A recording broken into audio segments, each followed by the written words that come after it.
Tell us about your 100 days in office. How's it been? Well, it's been pretty good because when I started with this ministry, I thought certainly that there could be some changes in the economic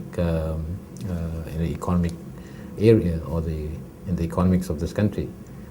For one, I thought the election results indicated that people do want an open and liberal political system.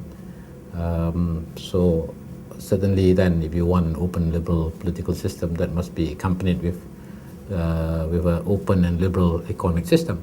So starting from that premise, I thought to myself, we should be more open and liberal in with all this import controls, export controls, and price controls and supply controls that we impose upon ourselves, and a lot of time and energy is spent on just looking at the prices, looking at the supplies, and then trying to control the prices, trying to control the supplies, and from a range of 11 items that have been on price control and supply control, I managed, I think, with the support of my colleagues in cabinet, that we take out cement and steel, for example, out of the picture. So we have acknowledged at least that from an import substitution based economy with protection for our industries, that we say, oh, we are part of the global world, and therefore we should take our medicine as part of the global system, and take our benefits and take our pain as well from this global system. It is, to me, is we have to acknowledge the global economy and the fact that we have a bigger market like AFTA. We're not just Malaysia. We are a regional market group, and yet we become so protective of our own market, and therefore we have all sorts of controls and systems that doesn't free us enough to take advantage of what is an important part of trade, that you prosper through trade.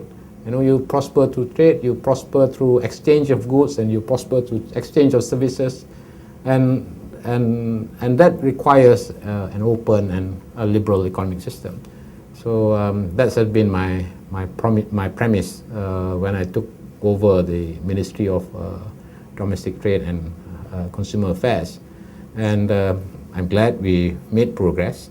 Only that now, I suppose that when the prices of foodstuff also escalated, although slowly lagging behind the rise of price of oil, now we come to a situation where, hey, we may have to make sure that the lower income groups do not suffer and do not have to bear the burden of an inflation which is coming.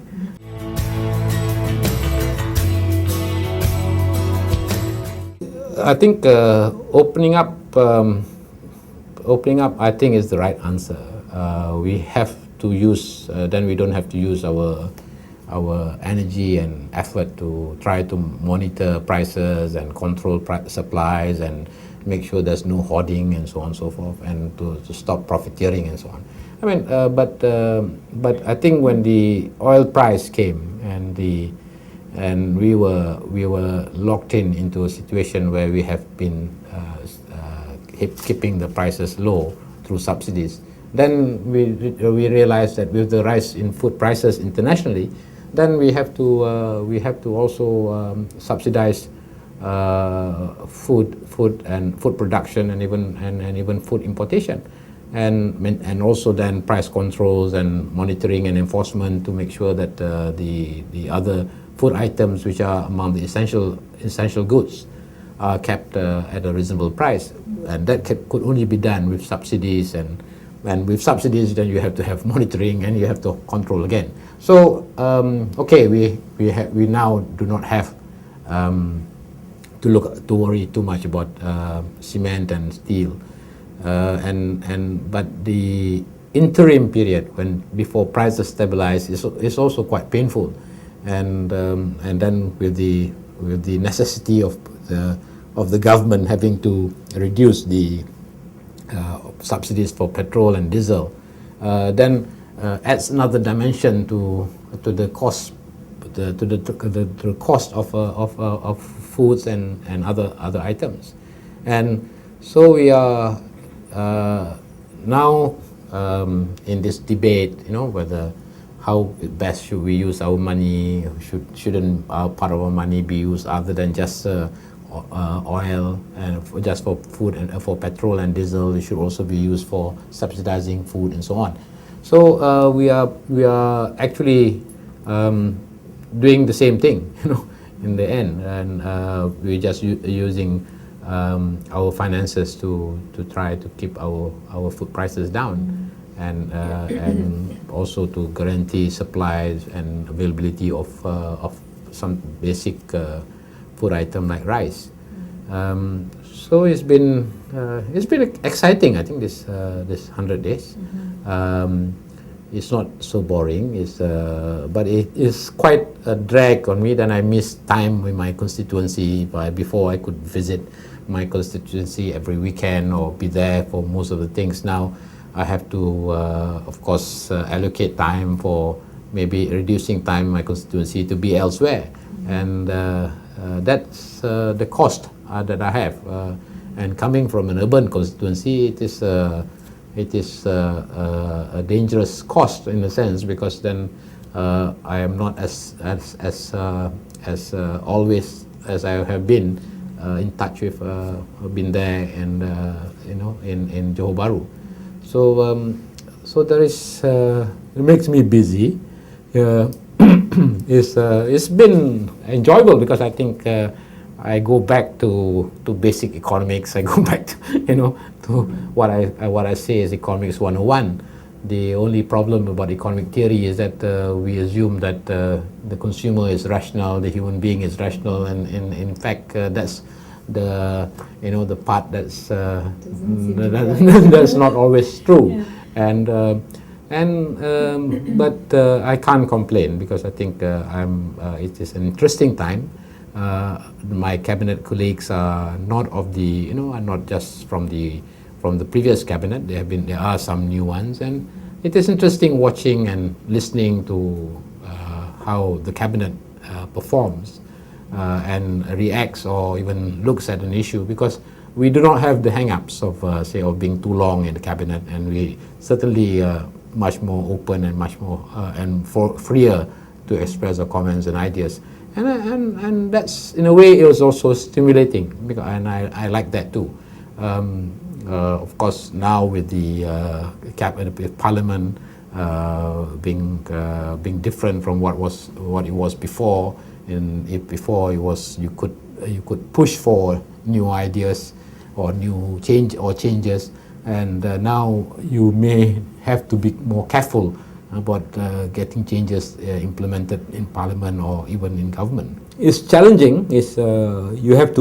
While we undertake more reforms, I think more reforms now compared to perhaps even in the first 100 days of the new administration. I think it is still, it is interesting also to see the reaction of the opposition. For example, they probably did not expect these things happening, and it's again, when I recall this debate I had with this youth leader, past youth leader. It is interesting that when we talk about, when we discuss or debate the issue of Petronas and oil prices, the names that he talks about are actually UMNO leaders and national and BN leaders, evoking them rather than evoking, say, perhaps another ideological line which is promoted by his own leaders of his own party. So that's also, which means that we are still ahead of the curve, in the sense as a ruling government, and that's makes it. It means to me then that we are still ahead, and we can outperform them, even though they are in the opposition. The opposition is in bigger numbers, and we are less comfortable less comfortable than before. So I think it imposes a certain amount, a different kind of discipline that you have to be better. And you can't say, oh yeah, right, we can afford to make some mistakes. No, but because we've got a big majority, we can't afford to make mistakes. And I think this is good. Because especially since I think that this country is at a point that we now should be talking about management rather than about building and constructing and looking for new infrastructure or new facilities, but really more about now that we have moved to a stage where management is what it's all about. We are talking about management of the subsidies, we're talking about management of, say, transportation, management of public amenities. It's no longer saying, oh, we don't have the roads, or we don't have the amenities, we don't have the infrastructure. Yes, we do. It's just a question now, how do you manage it well? How do you manage it better? And I think that's important. It means that it requires a time when you have to have ideas, you have to be focused, we have to be we have to know what we want at the end of the day, right? And the end game is doing things better.